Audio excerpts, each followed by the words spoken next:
Welcome back to Politics Unusual. I'm Morgan Mackay. We are just days away from the New York City Democratic mayoral primary. The race and the weather are heating up. So first up today, we're bringing in our reporter roundtable to break down what you need to know about the race.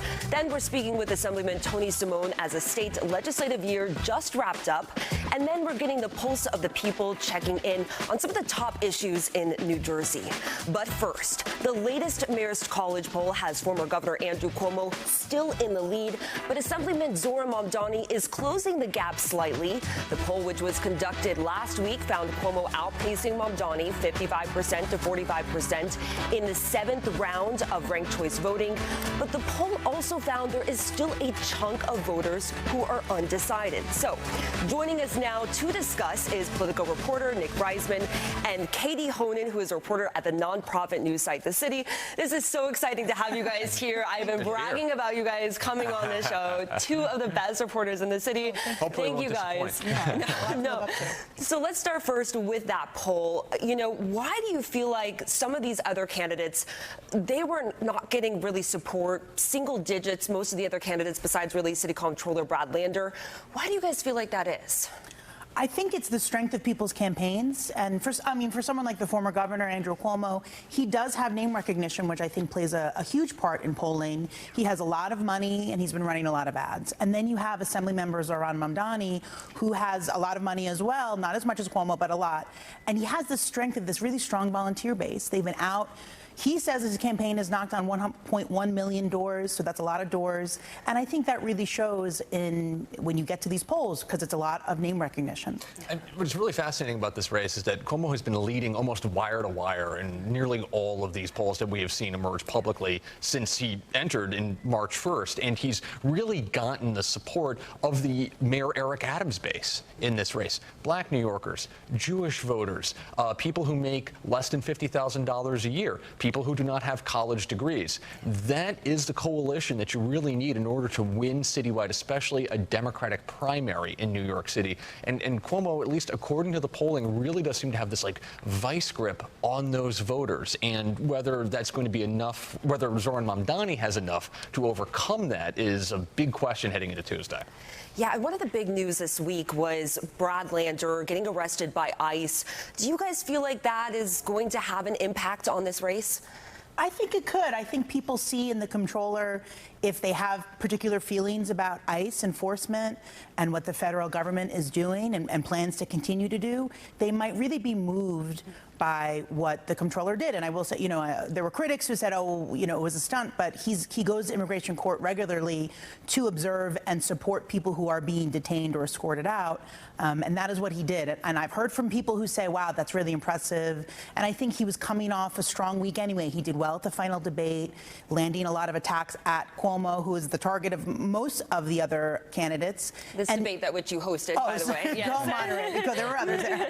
But I think also getting the support from that weird New York Times non-endorsement endorsement from the panel, and whatever they had going on there. So it was a surge of activity. Right, yeah. I mean, I've been saying that Brad Lander certainly seems to have been eating his Wheaties in the final closing days of this campaign. The strong debate performance, what occurred at the courthouse. You know, Brad Lander is an interesting candidate because he's someone who has been kind of placing a distant third to Mamdani and to former Governor Cuomo. So it does remain to be seen if he is going to be able to break out of that pack and actually get enough number 2 votes or even number 3 votes going forward. So, you know, look, I mean, ranked choice voting is a little unpredictable. It wouldn't be shocking, actually, if we see somebody like Brad Lander finish second or do a lot better on primary day than I think a lot of people are expecting. Now, speaking of Cuomo, as you guys well know, as our viewers know, Cuomo resigned as governor in 2021 amid not only numerous sexual harassment accusations, but also because he was being accused of his handling of COVID-related nursing home deaths and his role in undercounting them and a few other things with this. So I'm going to play a soundbite here, and then we're going to talk about it in just a moment. I did not recall seeing the report at the time. I did see the report, it turns out. The nursing home story was a politicized story. Did you ever make changes to the report? I'm sure that if I read the report, I made language changes. It's kind of confusing, but to remind our viewers, back in March 25th, 2020, Cuomo issued an executive order that required nursing home facilities to accept COVID-positive patients. And then in July of 2020, Cuomo had the state health department issue a report that he said he had no role in writing or editing. And this report not only skewed the number of COVID-related nursing home deaths to count them as hospital deaths, it also accused nursing home staff and visitors of spreading COVID in those nursing homes and took away any sort of liability with that March 25th order. Explain more about the impact that that comment has. Right. So the nub of this controversy is when the governor spoke to a COVID subcommittee, to the congressional subcommittee, he initially said, I did not edit the report. I didn't see the report. He was asked that directly as a yes or no question, and he said, no, I didn't edit, I didn't see it. And then he subsequently told, and under a different line of questioning, I don't remember. And so that has been kind of the crux of why a Republican-backed House panel sent that to a DOJ referral saying that he lied to Congress. This is something that the former governor does deny.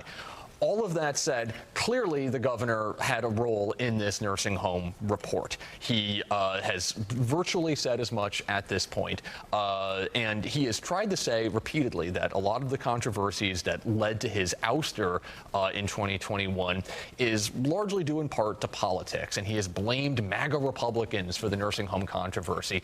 Well, Democrats in Congress have been similarly harsh about the governor's own recounting and counting for nursing home fatalities during COVID, as well as his own presentation to the subcommittee. Yeah, and it wasn't actually until the state attorney general report in January of 2021 that found that the Cuomo administration was undercounting nursing home deaths by more than 50%. Did they finally update the number? And then later, his secretary to the governor, Melissa DeRosa, said that they froze because they were nervous about what the Trump administration would do.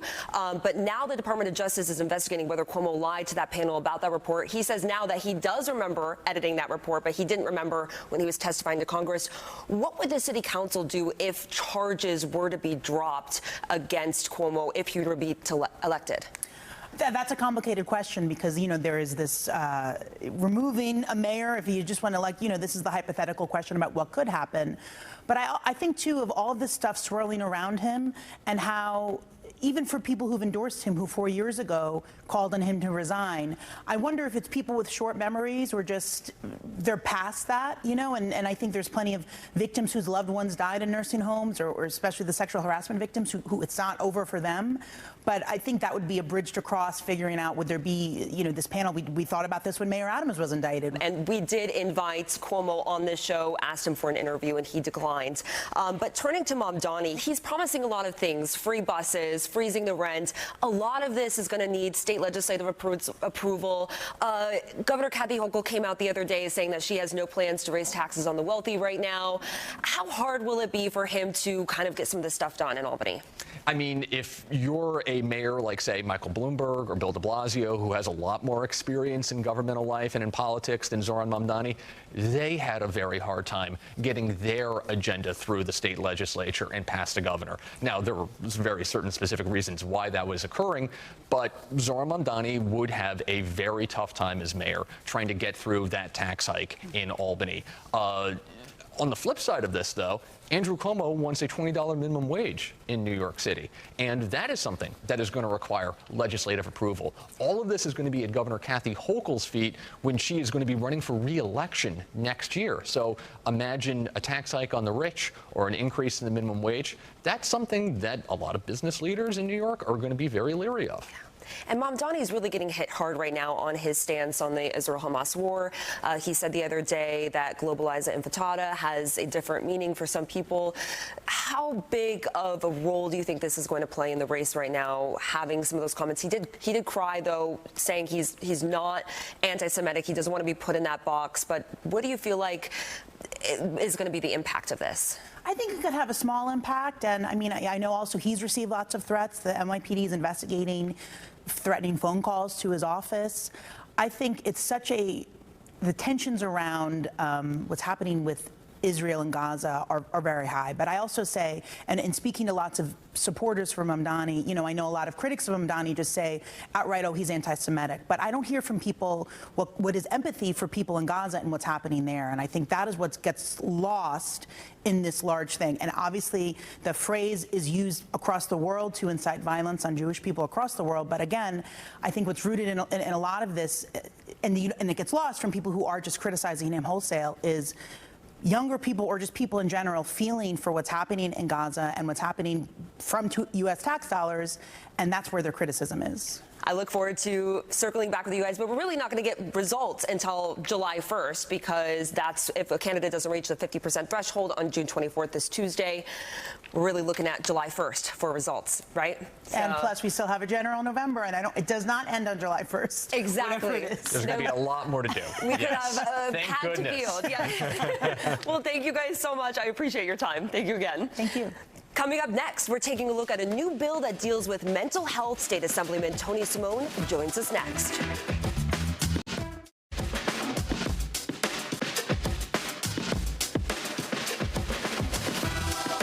Welcome back to Politics Unusual. The New York State legislative session wrapped up this week, and lawmakers are not scheduled to be back in Albany until next year, but that could change. So joining us now is Assemblyman Tony Simone. Thank you so much for being here. Thank you for having me on, Morgan. So I know you guys aren't technically supposed to be back right away, but do you think that could change if things happen in Washington with President Donald Trump and any possible federal funding cuts?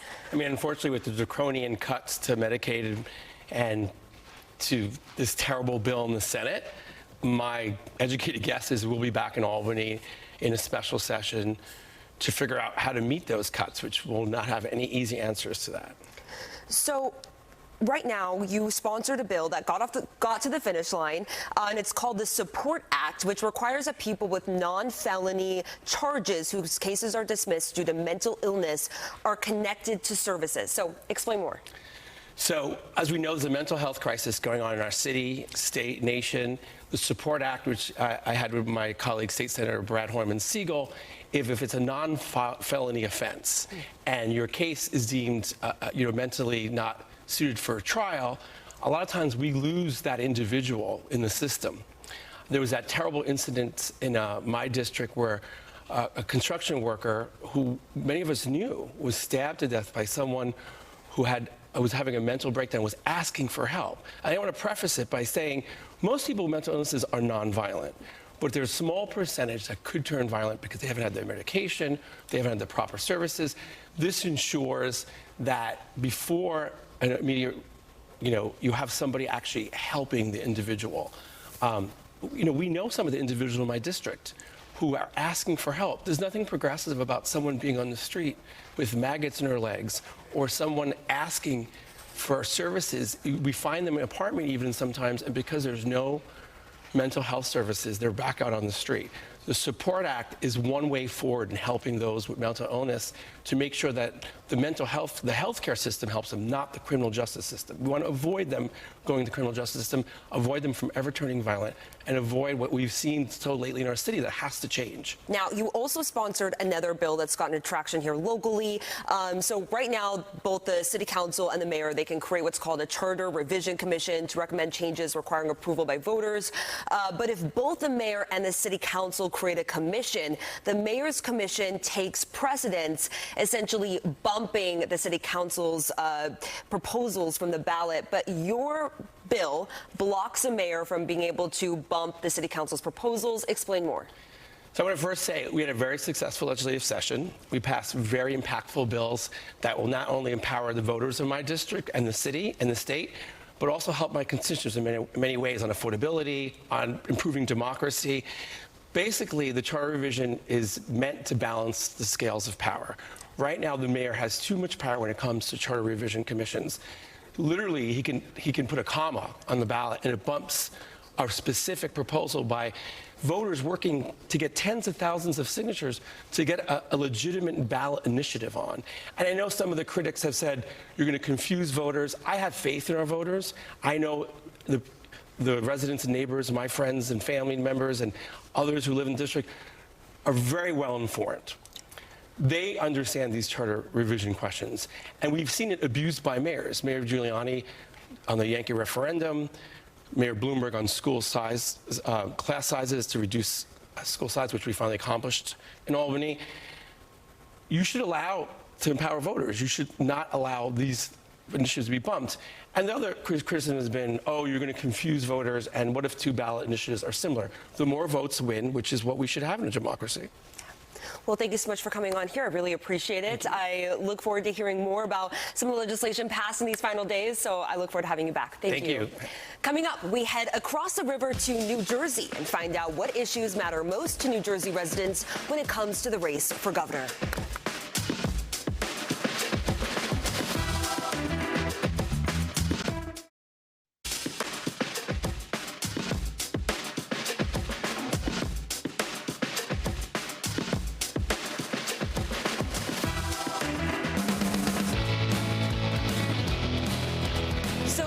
Democratic Congresswoman Mikey Sherrill and Republican Jack Ciattarelli have won their party's primaries for governor in New Jersey. Both candidates are shifting their campaign efforts as we count down the days to the general election.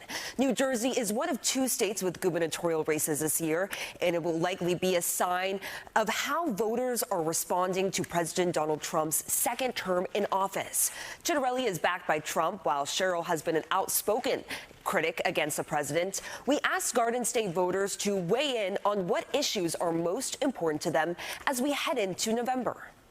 I mean, the biggest issue that I'm really concerned about is I'm really hoping that he helps out with our taxes. I needed property taxes, sales taxes, anything that could help bring business back to where it used to be. I guess transparency. I want to know what's going on with my taxes, where they're spent, and that they're going for things that are important to me and everybody else in my community. For me, being a senior citizen, we are concerned with all the cuts in the programs that are now currently available for senior citizens. Another issue on the minds of Garden State residents, the debate over legal weed. New Jersey legalized marijuana in 2021, allowing adults 21 years and older to purchase recreational cannabis at licensed dispensaries around the state. But New Jersey's Senate president just introduced legislation that would recriminalize weed if it's not purchased from a licensed dispensary. Here's what some residents had to say about the issue. I think the biggest challenge with the decriminalization of the marijuana law is that people just don't understand. You just can't maybe show up for work under the influence. We wouldn't go into work after drinking a six-pack. We wouldn't want to go into work after partaking in some marijuana either. So I think that's a very hard thing to communicate to the public, especially the younger public. It's definitely affected me in like a positive way. Now that it's like in a sense decriminalized, so now like people can like consume it in a more safer and more like friendlier environment. Now they don't have to obtain marijuana in very illicit ways. And we'll continue to check in with people across our area. Next up, we're going to test your knowledge of the tri-state region, so stay with us as we take a look at some political history.